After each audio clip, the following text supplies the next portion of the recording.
आज का व्लॉग शुरू करते हैं। जैसे कि कल मैंने आपको कोल्ड स्टोर में आलू के सीड के बारे में बताया था कि वहाँ से हमने जो बीज है वो किस तरह से निकालना होता है। तो कल मैंने आपसे जिक्र किया था कि स्टोर से आलू का बीज निकालने के बाद हमने उसको किस तरह से किसी महफूज जगह पे रखना होता है, उस बारे में आज मैं आपको बताऊँगा कि आलू को सायादार जगह पे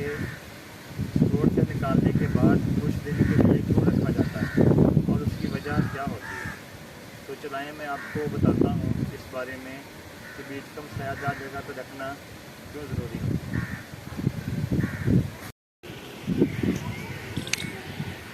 जी, तो ये हमारा जो आलू का सीड है ये पड़ा हुआ है सायादार जगह पे। ये सारी जगह पे धूप है,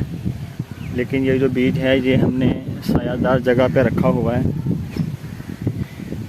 तो जब हम बीज को कोल्ड स्टोर से निकालते हैं तो हम उसको ला के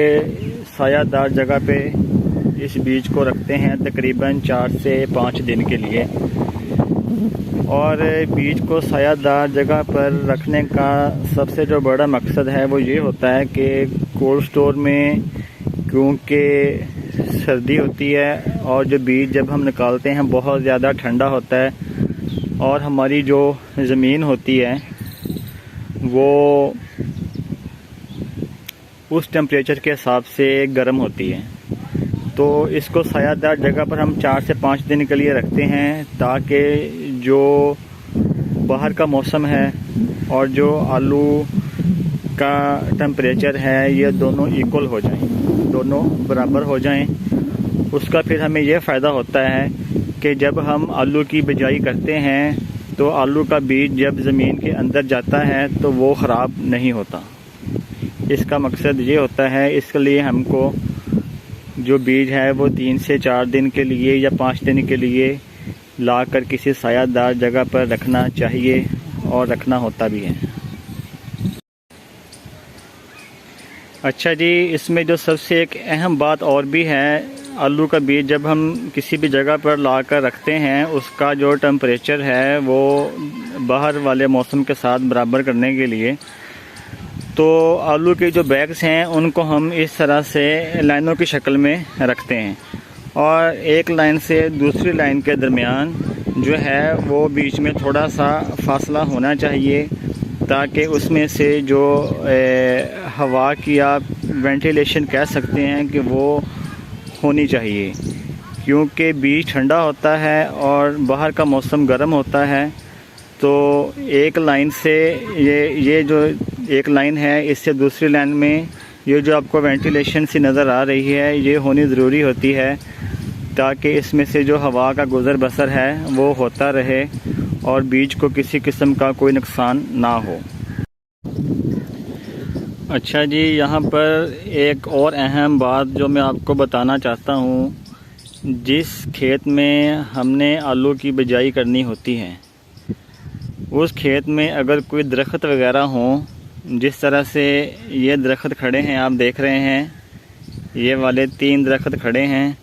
इसके अलावा ये दरख्त हैं और ये आपको नज़र आ रहे हैं ये वाले दरख्त। अगर इस तरह से दरख्त आलू वाले प्लाट में खड़े हों जहाँ पर हम बिजाई करना चाहते हैं तो ये बहुत एक ज़रूरी और बहुत अहम नुक्ता है कि आलू की बिजाई करने से पहले जो दरख्त हैं इनकी ये छिदराई कर दी जाए, इनको छांग दिया जाए यहाँ तक। जैसे ये देखें, ये जो दरख्त है इसको हमने नीचे से इसकी सफाई करवाई है और ये जो सारे दरख्त हैं इनकी भी हमने सारी सफाई नीचे से करवाई है। इसका फ़ायदा ये होता है, एक तो इसमें जो हवा है वो गुज़रती है, आपकी फसल को पूरी तरह से जो हवा है वो दरकार होती है और धूप जो है वो फसल के लिए चूँकि बहुत ज़रूरी होती है वो इसको पूरी दरकार होती है। इसमें कोई बहुत ज़्यादा साए वाला जो मसला है वो नहीं रहता, क्योंकि आलू की फसल में अगर दरख्त हों और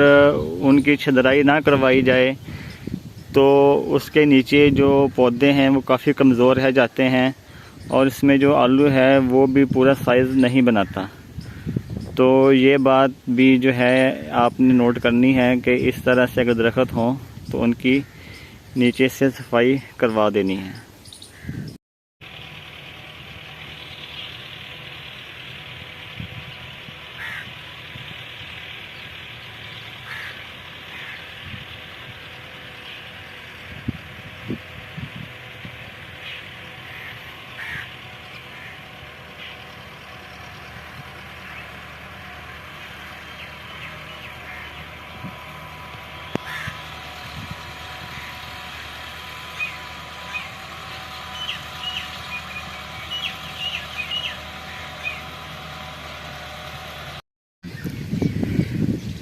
आलू की बिजाई के लिए जो मौसम का सबसे जो आइडियल टेम्परेचर है वो 33 डिग्री से लेकर 35 डिग्री तक होना चाहिए, क्योंकि ये जो टेम्परेचर है 33, 34, 35 और बाद हालात में 36 डिग्री तक भी जो टेम्परेचर है ये चल जाता है। तो आलू की जब बिजाई करनी होती है तो ये वाला जो टेम्परेचर है ये सबसे बेस्ट होता है आलू की बिजाई करने के लिए। जो मेरे ज़मींदार और काश्तकार भाई आलू लगाना चाहते हैं तो इंशाल्लाह वो मेरी वीडियोस को देखकर जो है अपने सारे जो आलू के बिजाई के सिलसिले में काम हैं वो कर सकते हैं। मेरी वीडियोस डेली की बेस पे अपलोड होती हैं और ये एक किस्म का आपकी जो फसल है उसको लगाने का लाइव भी आप कह सकते हैं कि वीडियो को देखकर क्या प्रोसीजर आपने आगे से करना है वो सारा आपको इस चैनल में मिलेगा। तो आज का व्लॉग हम यहीं पर ख़त्म करते हैं। तो आप सब लोग अपना ख्याल रखिएगा और चैनल को सब्सक्राइब ज़रूर कर दीजिएगा। आप लोगों का बहुत बहुत शुक्रिया और अल्लाह हाफिज़।